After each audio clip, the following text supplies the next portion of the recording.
Think you know 80s rock? Think again. Some of the biggest names didn't even make the cut. We're talking Billboard receipts here. No guesses, no gatekeeping. This list might just flip your whole Mount Rushmore of rock. And yeah, that band, not as high as you think. Stick around. Number 3's a shocker.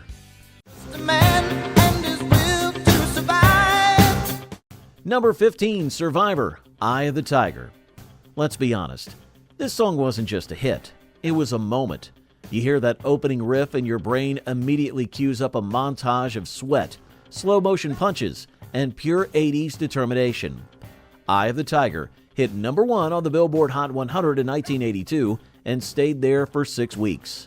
That's no small feat. It was written specifically for Rocky III after Sylvester Stallone got rejected by Queen when he wanted to use Another One Bites the Dust.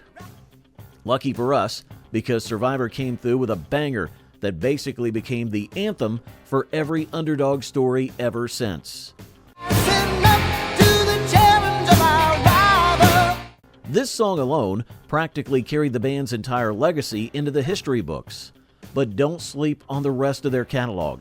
Tracks like Burning Heart and The Search Is Over also climbed the charts and helped them rack up multiple top 40 hits. Survivor wasn't around for a long time at the top, but man, did they hit hard when they were. That's peak 80s energy right there.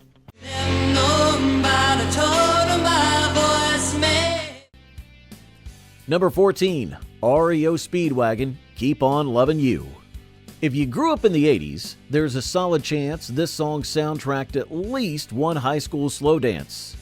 Keep On Lovin' You was REO Speedwagon's first number 1 hit, and it kicked open the door for a new era of the rock ballad, softer, emotional, and stadium-sized all at once. Before this song, REO was known more for their guitar-driven rock anthems, but this track flipped the script. It was bold in its vulnerability, raw lyrics, dramatic piano, and that soaring guitar solo that just aches with heartbreak.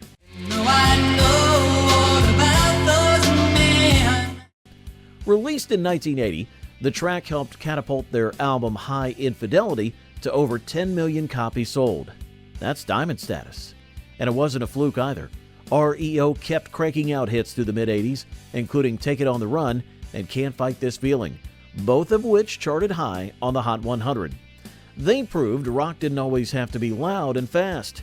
Sometimes slowing it down made it hit even harder. Little candle, save some light for me. Number 13, Heart, These Dreams. Heart is one of those bands that truly evolved with the times. In the 70s, they were cranking out raw Zeppelin-esque rock with tracks like Barracuda, but by the mid-80s, they leaned into synths, emotional ballads, and big chart moves, and it all paid off. These Dreams was released in 1986 and became their very first Billboard Hot 100 number 1. But here's the twist. This song was the first time Nancy Wilson, not Ann, took lead vocals. That dreamlike, almost haunting vocal delivery gave the track this floaty, surreal vibe that was perfect for the mid-80s soundscape.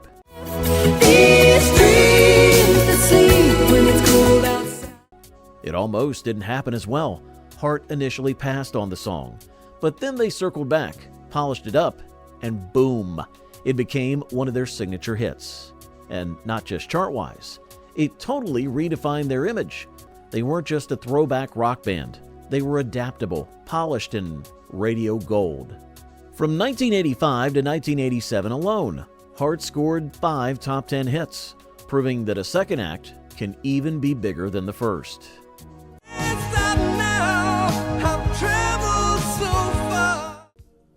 Number 12, Foreigner, I Want to Know What Love Is. Let's get one thing out of the way. Yes, Foreigner technically had British-American roots, but their chart success in the U.S.? Massive. And I Want to Know What Love Is arguably their magnum opus. Released in 1984, it shot straight to number 1 on the Billboard Hot 100 and stayed there into 1985. This wasn't just a rock ballad, it was an event. You had that gospel choir backing, Mick Jones' heartfelt songwriting, and Lou Graham's raw, aching vocal delivery. It was emotional, without being cheesy, which is tough to pull off. And here's the kicker. This was their only #1 hit in the U.S., but it turned them into global stars. It hit #1 in the UK too, making it a true crossover success. Foreigner already had a stacked resume with songs like Urgent and Cold as Ice, but I Want to Know What Love Is brought them to a new level. It was the kind of song that slowed people down in traffic. One of those turn up the volume and stare out the window moments. Everybody needs a little time away. Number 11, Chicago. Hard to Say I'm Sorry. Now, here's a band that practically reinvented themselves mid-decade and did it without skipping a beat. In the 70s, Chicago was all about the jazz rock fusion, horns, jam sessions, and big arrangements. But by 1982, they made a full pivot into power ballad territory, and Hard to Say I'm Sorry was proof that it worked. This track dominated, hitting #1 on the Billboard Hot 100 and signaling their comeback after a brief commercial slump. And it wasn't just a hit. It reshaped their image for a new generation. It's hard for me to say I'm sorry. Suddenly, Chicago wasn't your older cousin's band anymore. They were right there on the radio next to Journey and REO Speedwagon. The emotional pull of this song, huge. Smooth piano, big dramatic build-up, and Peter Cetera's voice cutting through like silk. It was cinematic before cinematic pop was a thing. And that second half of the track, the getaway section, pure 80s magic. They followed it up with hit after hit, racking up more than 10 top 40 entries throughout the decade. Chicago didn't just adapt, they thrived.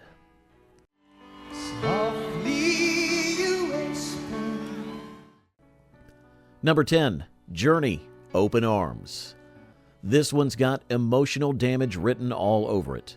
In the best way, of course. Open Arms dropped in 1982 and immediately latched onto the collective heartstrings of America.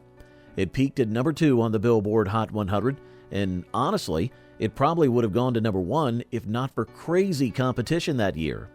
Steve Perry's vocals are in another league here. There's this raw, pleading quality that just bleeds through. It wasn't flashy, it was felt. And paired with Jonathan Cain's piano work, the whole thing became this slow, aching build that just swallows you whole. What's wild is that Journey originally had mixed feelings about the song. Neil Schon reportedly thought it was too soft for the band's image, but once they released it, instant classic. It ended up being one of their most enduring tracks, and live performances of Open Arms would literally stop stadiums cold. Throughout the 80s, Journey notched up more than a dozen top 40 hits, and they did it without losing their edge. They made emotion feel powerful, and they made power ballads cool.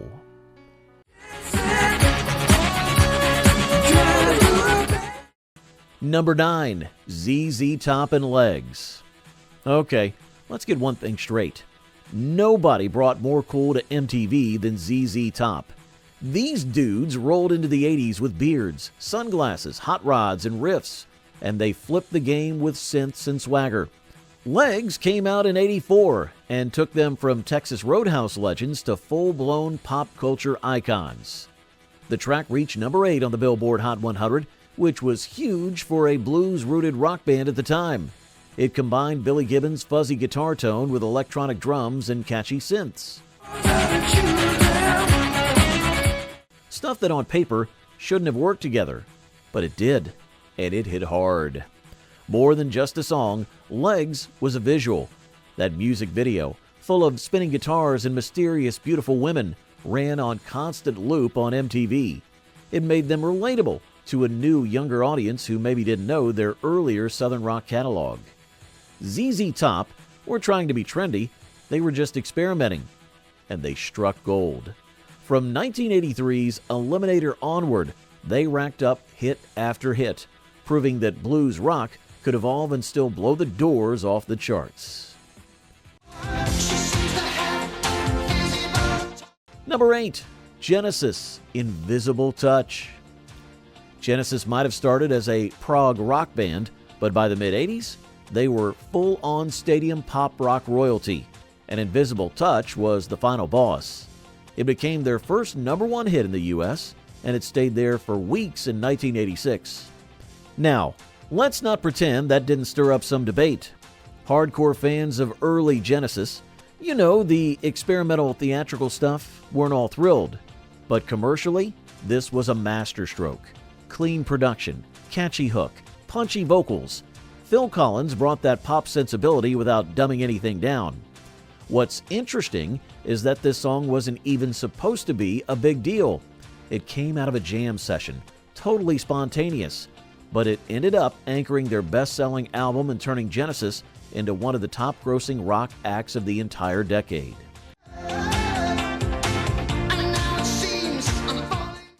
Invisible Touch was the gateway drug to pop Genesis, and honestly, for millions of new fans, it was their first taste of the band.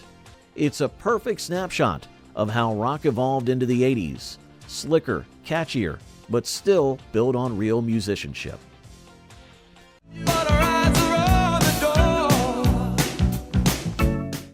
Number 7. Hall & Oates, Maneater. Yeah, we're calling them a rock band, and Billboard agrees now, but Hall & Oates may have leaned pop soul, but their fusion of rock, R&B, and new wave made them one of the most successful American duos of all time. And Maneater, that was their apex predator moment. Released in 1982, Maneater hit #1 and camped there for 4 straight weeks. It had this sleek, moody vibe that was totally different from their earlier soul pop records.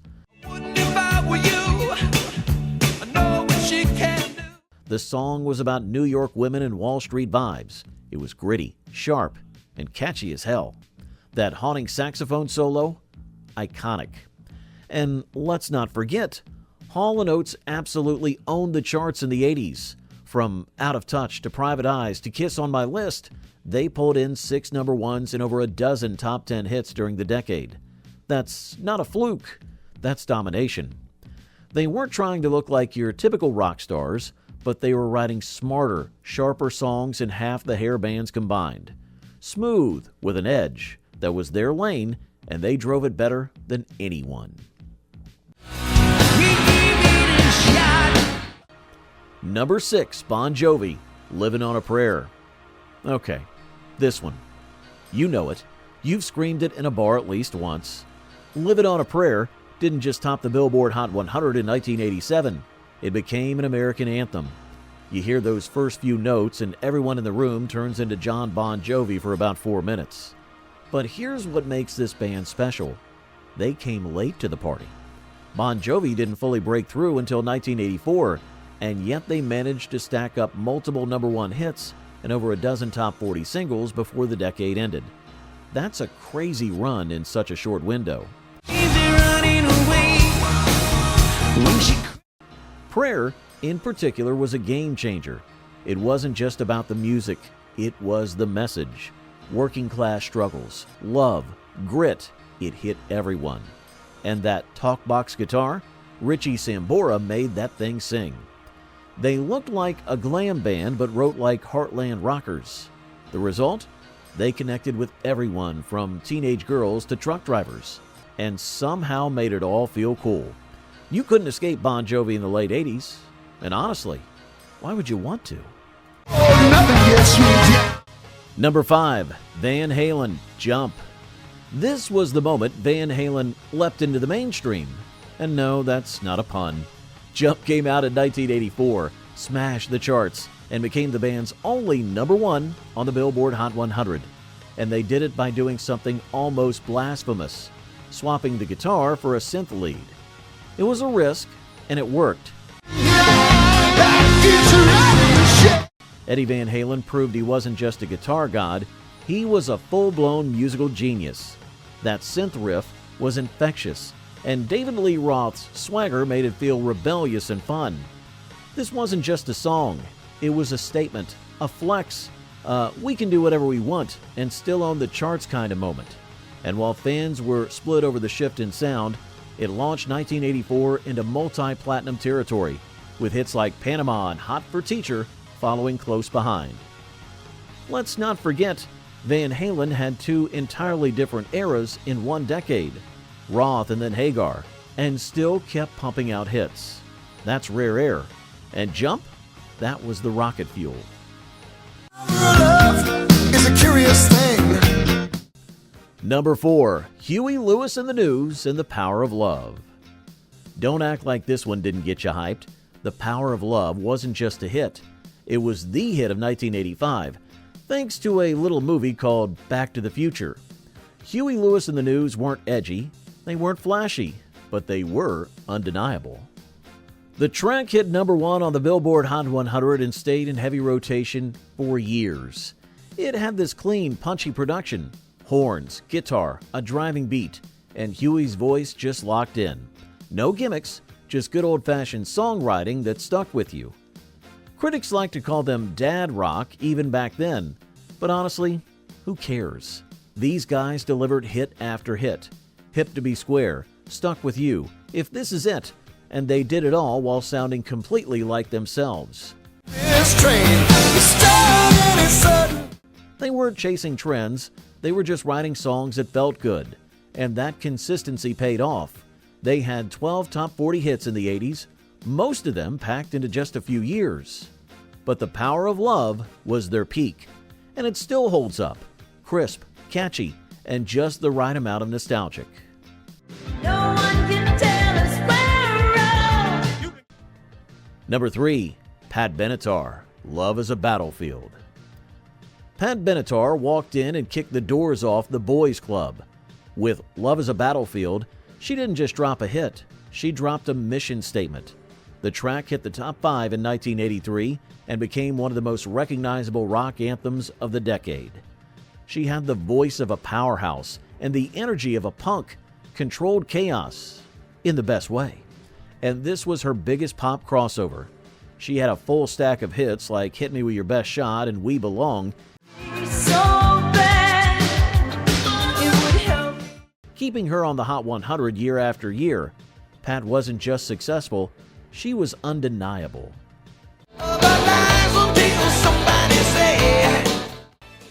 Number 2, Aerosmith, Dude Looks Like a Lady. By all accounts, Aerosmith should have been done by the mid-80s, but instead, they came back louder and weirder, and it worked. Dude Looks Like a Lady launched a second win for the band in 1987 and landed them right back in the top 20. It wasn't their highest charting track, but it cracked open the door for their massive comeback run. From Ragdoll to Love in an Elevator, they ended the decade on a high note and built the momentum that carried them into the 90s. A true rebound story, louder, flashier, and somehow still rocking. At number 1, Bruce Springsteen and the E Street Band, Born in the U.S.A. And finally, The Boss. Born in the U.S.A. wasn't just a song, it was a phenomenon. Misunderstood by politicians, blasted from radios, and screamed in stadiums, it became the defining anthem of blue-collar America. Springsteen had 7 top 10 hits from that one album alone. Let that sink in. He was writing about factory workers and broken dreams, and still topping the charts. That's a rare kind of magic. He wasn't just successful, he made success mean something. All right, there you have it. The 15 most successful American rock bands of the 80s, backed by Billboard numbers and straight-up cultural impact. If you made it this far, you're clearly one of us. So hit that subscribe button, drop your favorite 80s rock song in the comments, and let us know who you think deserved a spot. Same vibe, different decade. See you there.